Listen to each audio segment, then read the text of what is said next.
probably 12 to 16 hours a day.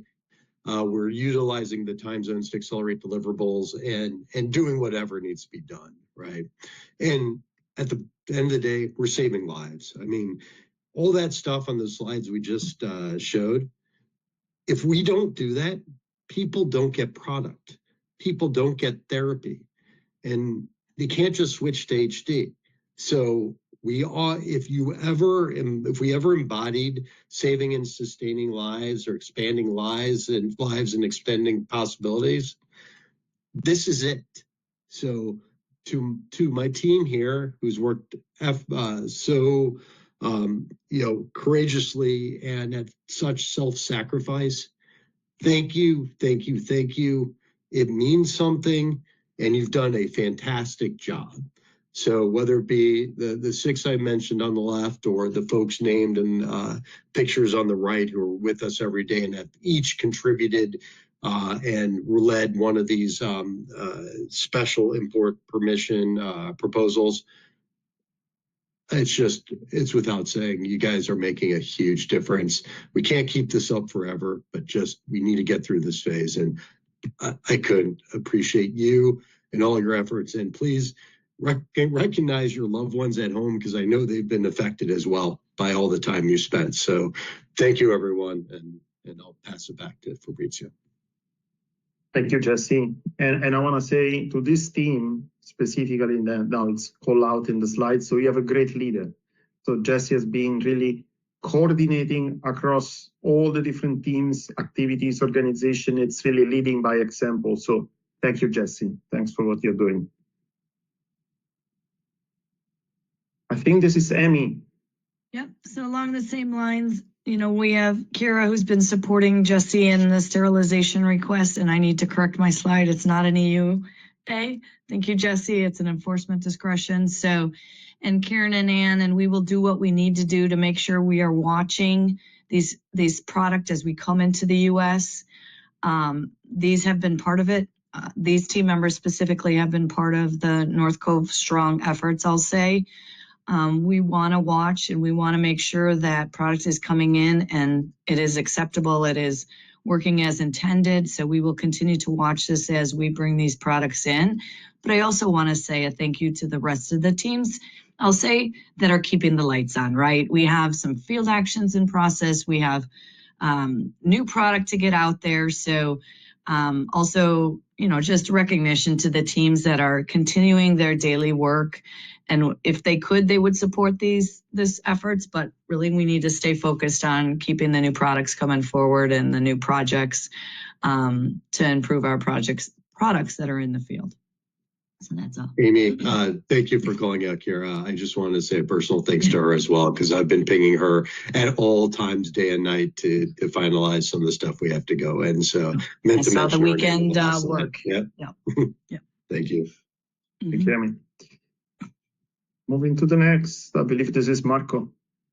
Yeah. So before starting with this recognition, I just want to echo what Amy, Jesse, Fabrizio said about the North Cove situation, right? I think it was impossible to put everyone who supported or is supporting this on a screen, right? So I was part of some of the calls. Late calls. People responded Saturday, Sunday. Supplier quality to respond. So thanks a lot for everyone. So this has been, I would say, awesome and fantastic, right? So when you see things getting through at the end of the day, you say, okay, this is worth it. This is worth it. We're gonna save some lives. So thanks to all. So going back to project-related recognition, so I want to highlight SEB, Project Teranga. So for those who do not know what this project is, this is the replacement of the complaint handling team, which we still have in from Wipro in the Philippines. So we have 74 people subcontracting through Wipro. So we discussed this project a few times. We also had a review with Chris directly on this, and we are now replacing those subcontractors with full-time employees in India, in our Gurgaon offices, right? So I want to take Seb here for leading this project. Interviewed together with HR over 200 candidates in a few weeks, I would say 4 or 5 weeks. We already started with phase 1. So Seb is in India. He went to India for the phase 1, October 7th, so training our first 20 employees for PD service. We also had an added complexity where the office is down for refurbishment. So again, Seb took the initiative and looked for an interim location, which was found, and we have the people there now. Phase 2 starting November 4th with another 17 candidates who are already selected, and then we roll out phase 3 and phase 4 in January. So again, an absolute fantastic project. This is a process improvement. We're going to add value to our customers, our patients, by responding better, faster, accurately. And apart from that, this is also getting a good let's say, a VIP for the company. So thank you, Seb and team. And next to recognition. So yeah, as we are moving and progressing towards our separation, a lot of activities are happening across different work streams, different teams. I just want to highlight two work streams: the post-market surveillance and the supplier quality organizations, where they set up workshops to discuss way forward. I know we have issues, concerns, improvements to do, but this was amazing. I attended the PMS one, and I also received the reports from the SQA workshop. So Darek, thanks a lot. A new member, Inventive, since a few months, but doing an absolute fantastic job leading the supplier quality organization. Much more to come, Darek, so I know about that. So let's keep doing this, and the number of improvements already underway. PMS, again, Elena, great leader. We managed to have over 90 ideas come through after a 3-day workshop, and I know we're already looking at what we can improve as quick wins. So again, Darek, your team, thank you. Elena, same, your team, thank you very much. Thank you, Marco. Moving to the next, I believe this is Jerry. Yes. Okay. Well, I think my first area that I just wanted to support is or to recognise is the team that are doing the North Cove. And if you looked at the earlier slides, you saw, I think there's the team of approximately 25 to 30 people preparing all these submissions. And all of that teams have to ask questions and have to request information. And each question has to be answered, and it has to be answered 5 or 6 times. It has to be answered for Amata, Castlebar, Guangzhou, Woodlands, Veltlina. And the response that I got from the teams in those sites was phenomenal. Anything from audit reports, responses to audits, pictures of products, pictures of labels, pictures of cartons, you name it, it was all delivered. And at unbelievable speed, we were able to turn stuff around so quickly. So I know there's the team was interfacing with the FDA and the team that this is kind of like a day job, but the folks at the sites were able to turn around all of these requests in multiple formats, shapes, and get them in, and we were able to utilize the time zones as well really effectively by getting submissions in really early. So a big thank you to the teams at the sites. And all of this is done along with the day job of making product. And now we have the additional day job of making the additional product. So the teams are doing fantastically well, and a really big thank you to the teams, and I can't say enough thanks to that. So that's my first area. My second area then is back to more traditional business, if you want to call it. Guangzhou have done a tremendous job in improving the extranil product. A year ago, we had 2 very significant issues with the product, and through their dedication of the team there, with Tangao's leadership and Ricky, they fixed the 2 problems, which is quite unbelievable in such a short pace of time. We fixed 2 significant issues, and the product now, the complaints have virtually disappeared. So big thanks to the Guangzhou team on that. The Castlebar team have been working on liquid icodextrin for the past 3 years, and earlier this month or late last month, the liquid icodextrin process started up. So this is a clone of the Liverpool process for making making icodextrin, which is the API ingredient. And this team has done a remarkable job. They've installed a new line, huge capital investment, huge facility construction. They've hosted and got a new license to make an active ingredient and got through an audit and are actually ready and up and running to supply the North Cove emergency. So really hats off to the team there. They did a fantastic job. And my last area for selection is again linked with the work that Kira was mentioned earlier on. As you know, Annex 1 came out there 2 years ago, and we have new requirements around sterility testing.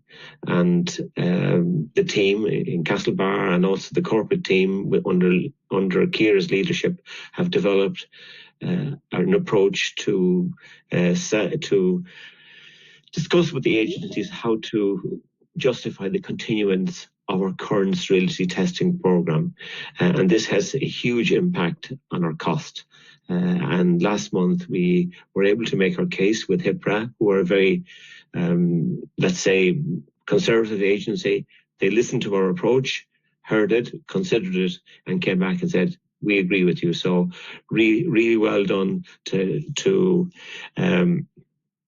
Kira and her team on that. But also at site level, we had Adam Ahmad, who was the man across the table from the inspectors and presented our case. So really well done there. So congratulations to all on that.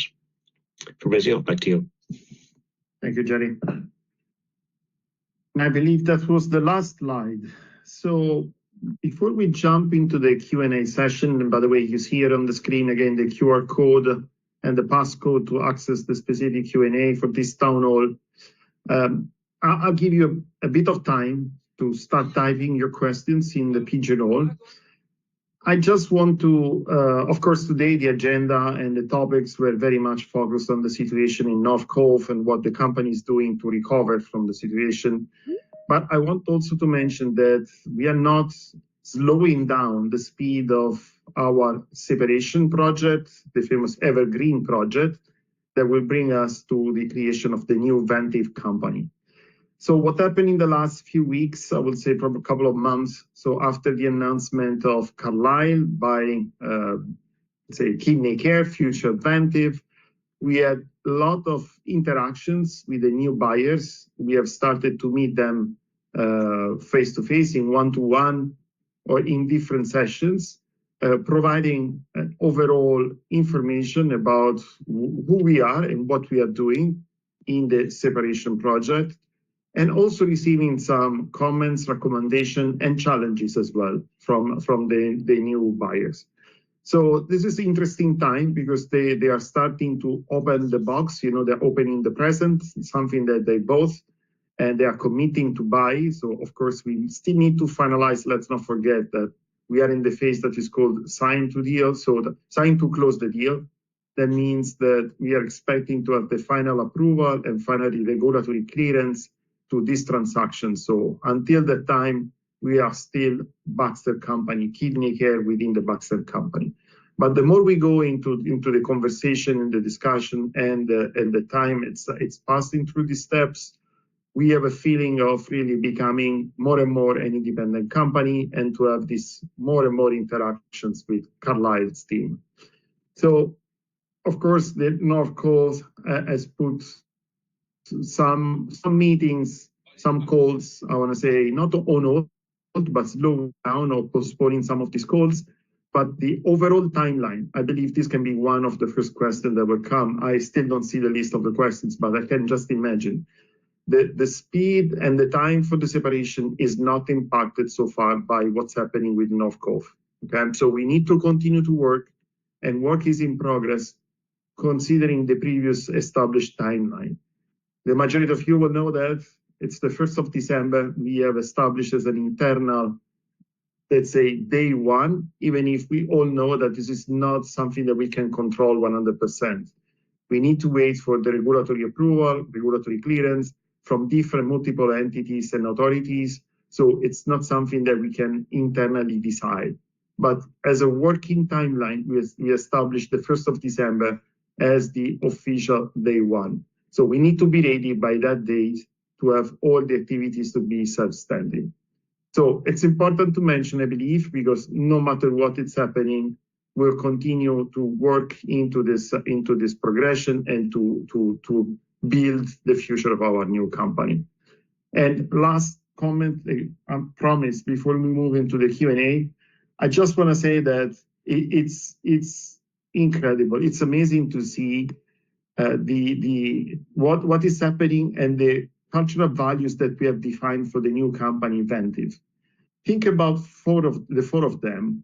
So trust, innovation, collaboration, and ownership. And see how these values have been we can see them in action in the crisis that we are managing in these days. So there was a level of trust, internal and external, that was never seen before. Jesse mentioned, so the FDA is discretionary approving importation of this product. They are trusting Baxter in delivering products that can save and sustain life. They do believe that what we do will matter. So, and then they want to provide to the patients the product. So they are trusting us. The level of internal trust was incredible. There were zero discussion, zero unnecessary conversation. Everybody was very much focused on obtaining, targeting the objective and reaching the objective in the shortest period of time. There's some interference here. Can you please go mute? Thank you. And then collaboration. I mean, useless to say. I think everything is about collaboration in these days more than ever. And ownership. I will add also ownership because I've seen people going above and beyond in multiple occasions. So not only what are the clerical duties or responsibilities and roles, but also taking the full ownership for completing and accomplishing a task. And finally, innovation. So it's true that we need to work in a very regulated environment. We have procedures in place. We have processes that we need to respect. But in the right way, we have challenged some of the existing processes. We have challenged some of the pre-existing assumptions dealing with the authorities. They will never approve this and that.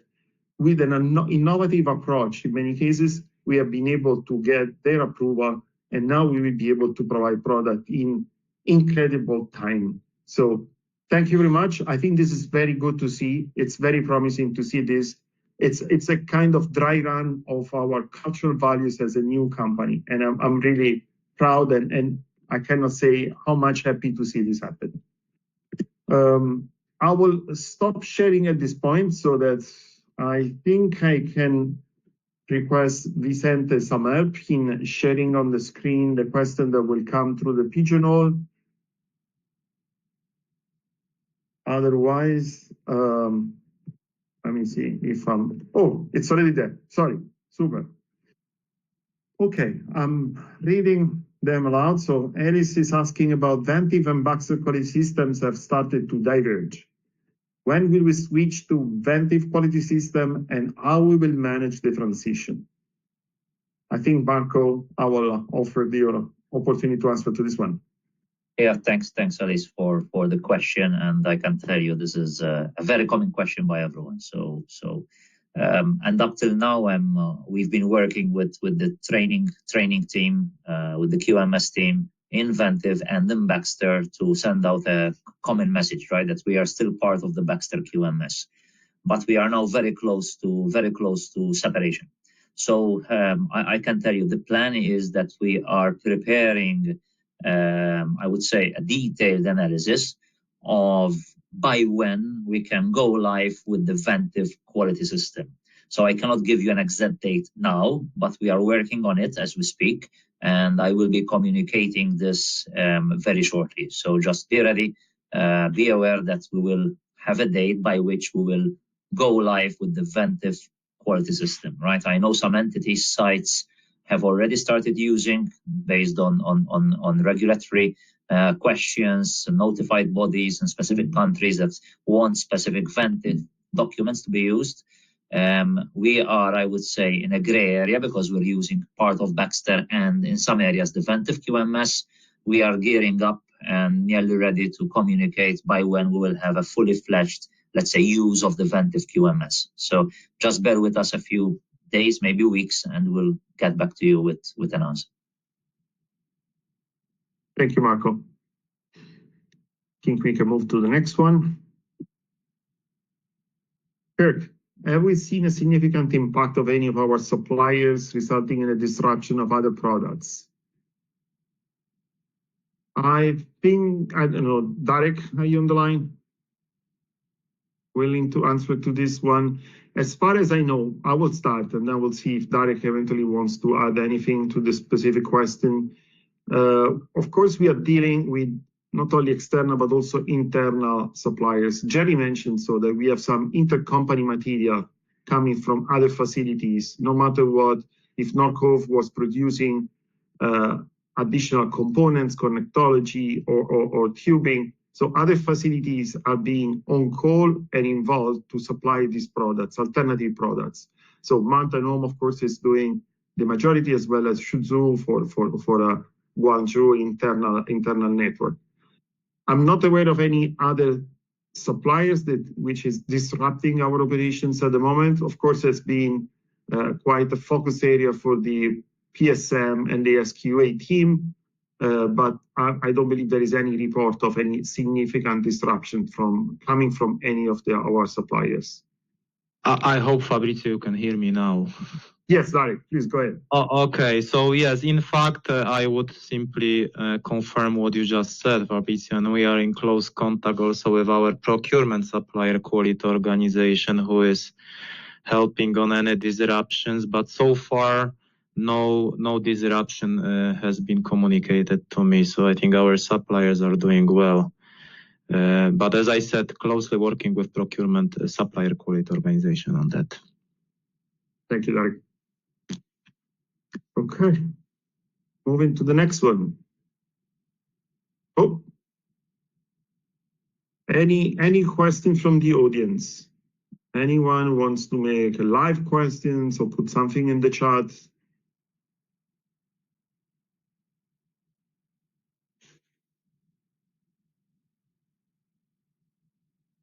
Apparently no. We'll give still a bit of time. So if you're thinking about questions, this is the opportunity. If you want to know something directly from me, from the staff, from anybody else. Hello, Fabrizio and team. Andrea from Medolla here. Just a quick question. There were some worries regarding the potential impact of Hurricane Milton on Largo facility. Were there any impacts? Thanks, Andrea. There's been a lot of prep work, so to try to minimize any possible disruption, especially on Largo in Florida. So a lot of material has been moved before the hurricane hit the land, so to different locations, and likely there was no impact to the facility. So there has been no report of any damage. So people are, of course, the manufacturing plant was evacuated for the emergency, but then everybody's back and activities have restarted so regularly. So no significant report of any damage for the Largo facility. Yeah, Maria Chiara, I can confirm, Fabrizio, the facility started to work as expected yesterday. There was no damage, no even power was still on when the people went to inspect the facility on Friday evening. So everything was fine. On Thursday evening, sorry, everything was fine. Thank you, Maria. Yeah, the plan was to open on Friday even, but there were some issues around the building, like some trees and some other issue that had to be fixed before being back safely at work.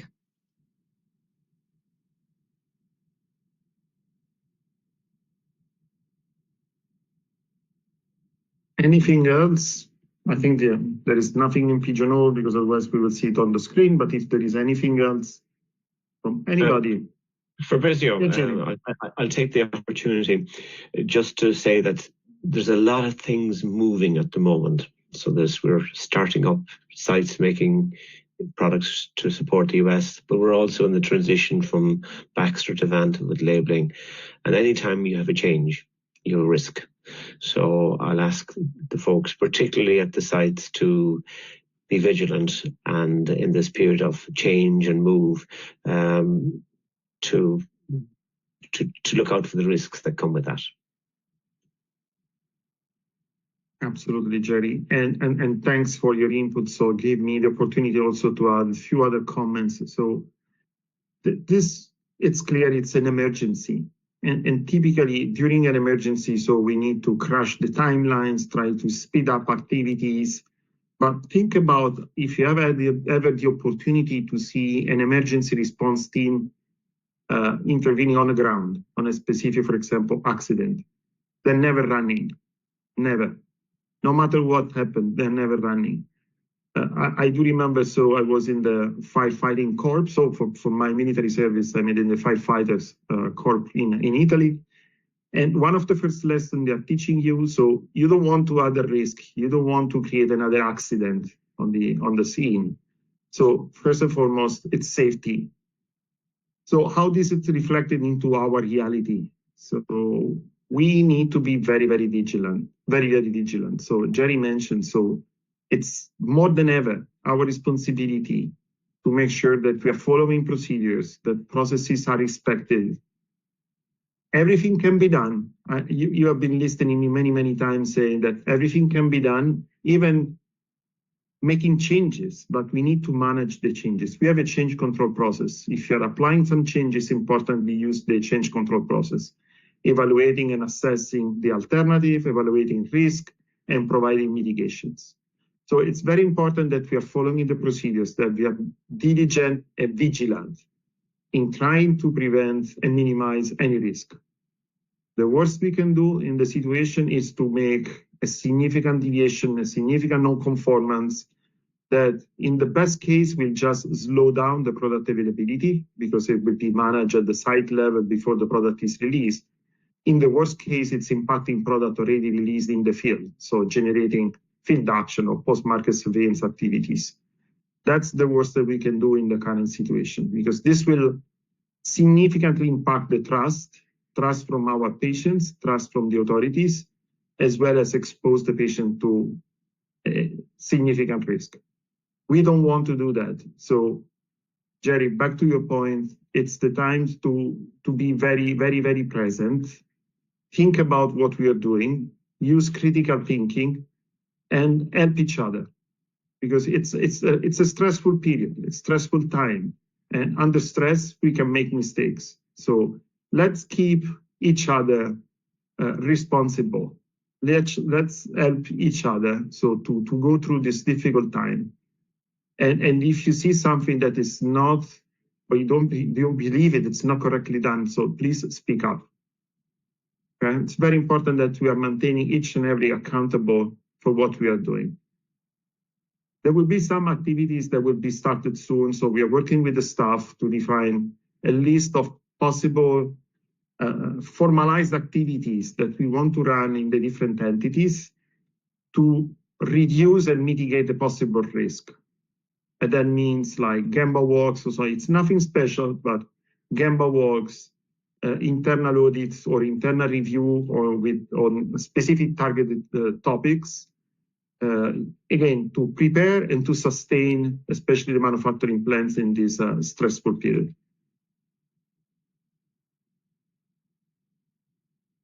Any other comment or question? We are still 10 minutes before we go.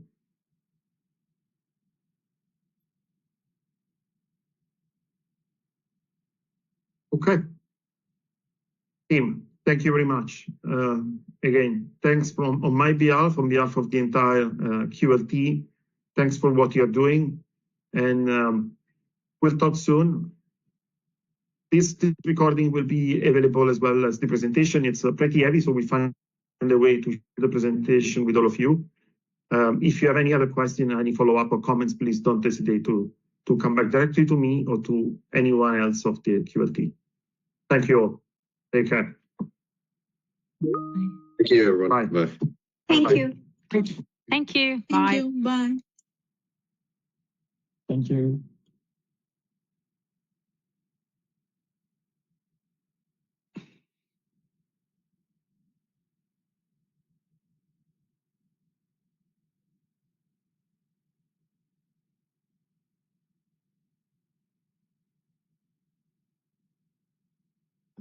Joshua.